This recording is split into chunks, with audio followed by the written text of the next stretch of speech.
Halo my friend, back to AMH Motovlog. Dan hari ini kita lanjutkan perjalanan kita. Sekarang gua lagi OTW arah pulang sih. Gua main dari rumah kawan udah dari siang. Sekarang waktunya pulang. Kangen istri, kangen anak. Wah, itu udah pasti, udah jelas. Karena cuman mereka obat penghilang capek. Gua rasa 100% bapak-bapak atau ibu-ibu yang lagi nonton AMH Motovlog setuju dengan pendapat gua. Dulu awalnya gue juga gak yakin gitu loh. Bukan gak yakin masalah ini ya, gimana-gimana, tapi masa iya sih? Banyak yang bilang sebelum gue menikah, secapek apapun kita, kalau anak udah peluk, istri udah nyiapin kita teh, itu capek nggak berasa. Nah, setelah gua mengalami pernikahan dan alhamdulillah sudah mempunyai satu orang putra, ketika penat, jalan macet, kerjaan banyak, nyampe rumah ketok pintu, bahkan sebelum buka pintu baru sampai gerbang dia udah bilang ayah gitu. Wow, itu yang rasa yang nggak pernah gue alamin ketika gue belum menikah gitu kan. Ya belum menikah ya punya pacar, punya kekasih, punya mantan. Tapi kalau pulang kerja capek ya capek.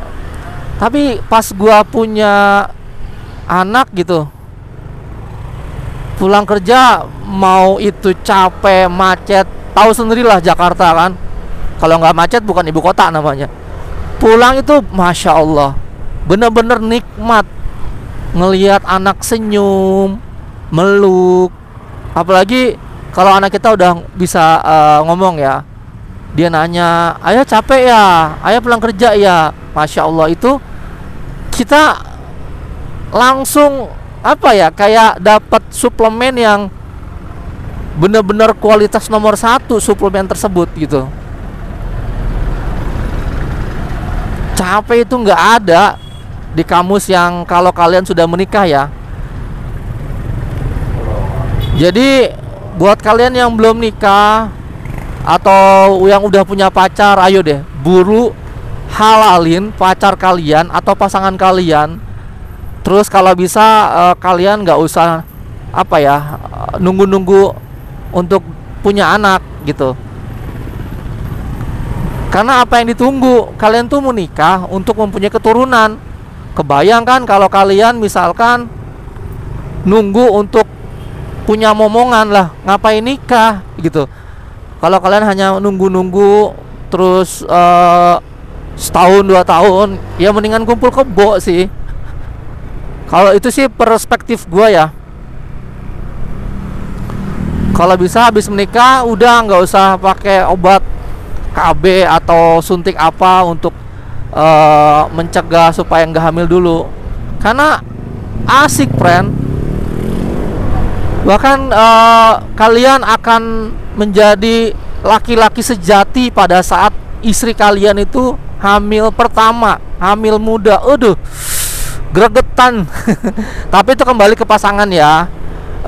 Ada pasangan kita kaum hawa yang punya fisik yang kuat, ada juga yang lemah. Kalau alhamdulillah kalau istri di rumah dia punya fisik yang lumayan kuat, jadi dia pada saat usia 7 bulan pun masih bekerja gitu. Tapi seketika sudah melahirkan, ya alhamdulillah dia memutuskan gak bekerja, artinya bisa fokus kepada anak gitu. Jadi kembali ke masalah pernikahan gitu. Jadi bener, buat kalian yang mungkin denger atau lihat AMH Motovlog ini, yang gue bicarakan tuh realitanya. Kalian gak usah takut menikah. Meskipun memang di Indonesia ini ada beberapa mahar yang harus dicukupi ya, dipenuhi. Kayak misalkan maharnya ada yang puluhan juta gitu. Tapi ya itu kembali ke keluarga atau kepastian kalian gitu loh. Kalau kalian yakin dan bersemangat dan berusaha dan bisa bicara dengan pihak keluarga gitu, ya monggo kalian percepat halalin. Udah gitu jangan pernah nunda-nunda momongan, biar kalian bisa merasakan manjanya istri waktu hamil, khawatirnya kita sebagai suami ketika istri hamil. Aduh, itu bener-bener istri itu udah kayak tuan putri. Aduh kan. Kena lobang kan, saking semangatnya ngebahas halalnya menikah gitu. Iya friend, jadi benar-benar kalian sebagai laki-laki tuh menjadi sosok laki-laki sejati, dan pasangan kalian menjadi seorang putri yang benar-benar putri ketika mengandung anak pertama kalian.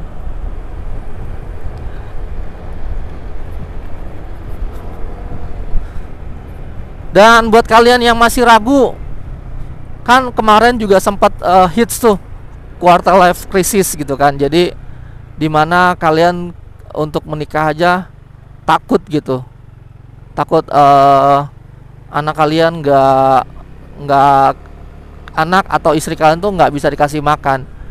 Jadi quarter life crisis itu kalau kalian nanya sama teman kalian yang sudah menikah dan punya anak, kalau kalian salah nanyanya, ya itu menjadi sebuah ketakutan buat kalian. Contoh, kan banyak tuh pertanyaan yang harusnya nggak ditanyain gitu loh. Kemarin lu ngelamar istri berapa juta gitu kan? Ngurus anak susah apa enggak sih? Kalau rumah tangga berantem enggak sih? Nah, itu pertanyaan-pertanyaan bodoh. Jangan pernah tanyakan gitu loh kepada orang yang sudah menikah. Teorinya ya gini, kalau kalian dipertemukan dengan pasangan kalian, ya kan, itu sama-sama dewasa, nggak tahu dia kecilnya seperti apa. Jadi nggak memungkinkan atau nggak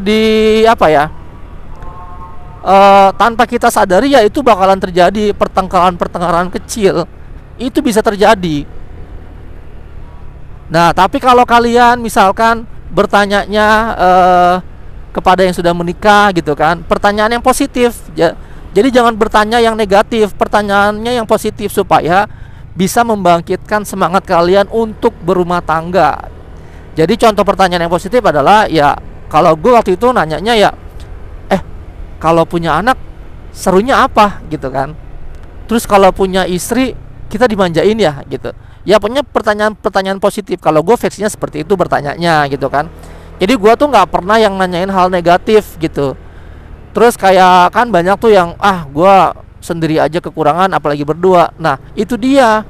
Justru kalau kalian berdua percaya rezeki itu bisa dilipat gandakan gitu. Jadi percaya kita itu hidup dari yang maha kuasa gitu. Jadi kita serahin aja sama Allah gitu. Nggak usah takut. Kecuali kalian diem aja, ya nggak akan pernah terjadi gitu. Kalau kalian bergerak, ya Sang Pencipta juga akan ngeliat gitu keseriusan kita, kesungguhan kita, ya insya Allah gitu. Jadi ini adalah ilmu dimana pengalaman gua ketika waktu itu gue mengalami hal yang sama, quarter life crisis gitu. Jadi menurut gua anak-anak zaman sekarang ya banyak salahnya sih. Iya, jadi buat anak-anak zaman sekarang yang pernah mengalami atau sempat viral dengan quarter life crisisnya itu, coba deh kalian cari referensi pernikahan yang positif, ya kan? Jadi jangan dicari yang negatifnya terus, cari yang positifnya. Oke friend, kita lanjutkan perjalanannya karena ini hujan. Jadi pesan gue hari ini, kalau keadaan licin, ya sebaiknya untuk ngebut-ngebut kalian harus berpikir ulang. Oke, sehat selalu dan murah rezeki. Ciao.